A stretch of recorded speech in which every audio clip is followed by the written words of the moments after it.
Ahora vamos a resolver este problema de tiro oblicuo.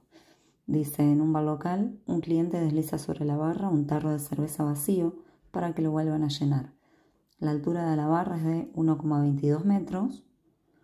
El cantinero está momentáneamente distraído y no ve el tarro que se desliza de la barra y golpea el suelo a 1,4 metros de la base de la barra. Sería la posición X y 1,22 metros la altura inicial.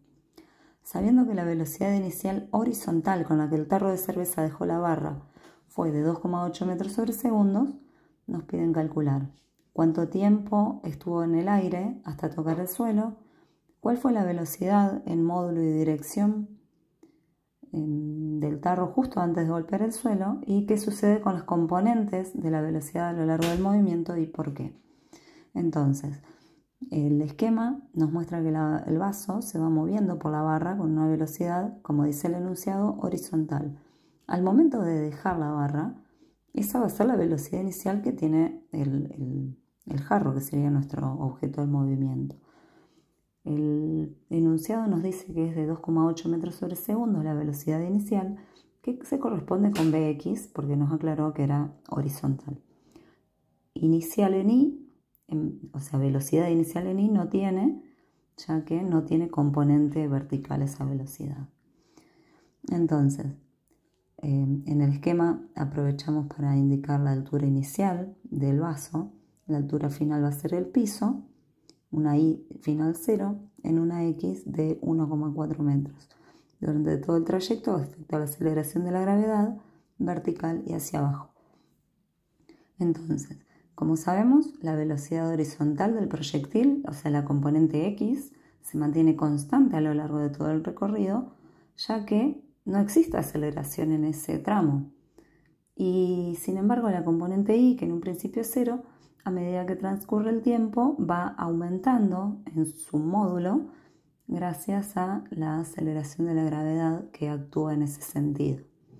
Por eso tomamos el tiro oblicuo como una superposición de movimientos, un movimiento con velocidad uniforme, velocidad constante en la dirección X y un movimiento rectilíneo uniformemente variado en la dirección Y.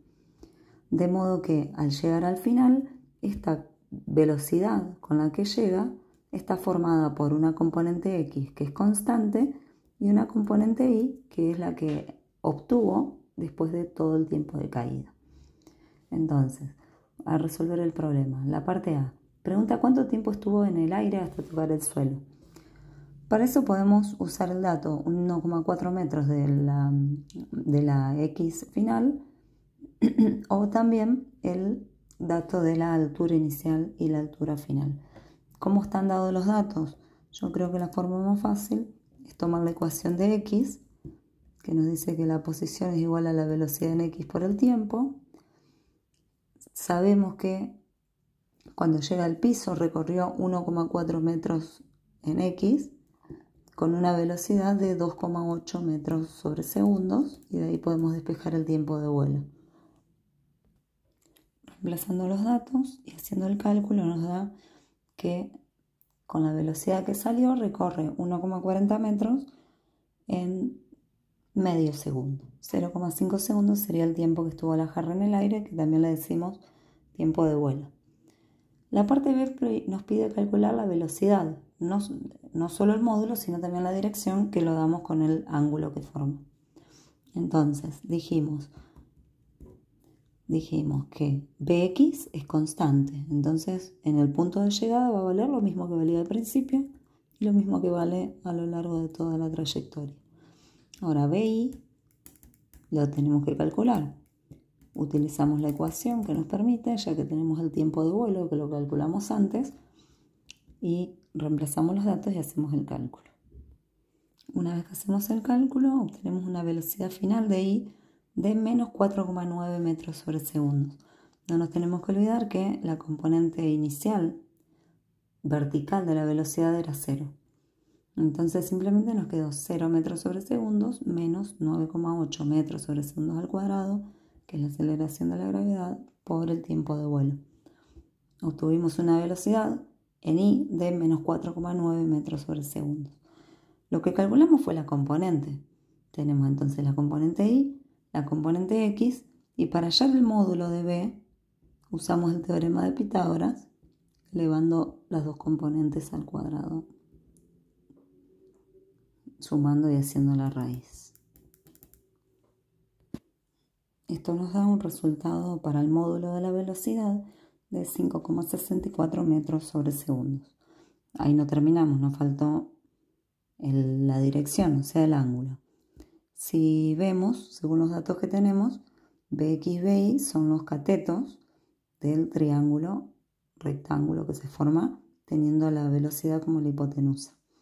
Entonces, si planteamos el seno de alfa, va a ser igual al cateto opuesto, que es la componente y de la velocidad, sobre bueno, si planteamos el seno es sobre B. En realidad no quería hacer esto, quería plantear la tangente para no usar la velocidad, que es un dato calculado. No es que esté mal, pero ya me estoy arriesgando a haber hecho este proceso mal y arrastrar el error al cálculo del ángulo. Entonces, si planteamos la tangente, tenemos que dividir el cateto opuesto, que es la componente y, sobre el cateto adyacente, que es Bx. Por lo tanto, alfa va a ser igual al arco tangente de ese cociente. Reemplazando los datos y haciendo los cálculos, obtenemos un ángulo de menos 60,25 grados. Sería este ángulo, de modo que ya calculamos el módulo y la dirección. La última pregunta, que era qué sucedía con los componentes, lo respondimos al principio en el análisis del tiro oblicuo.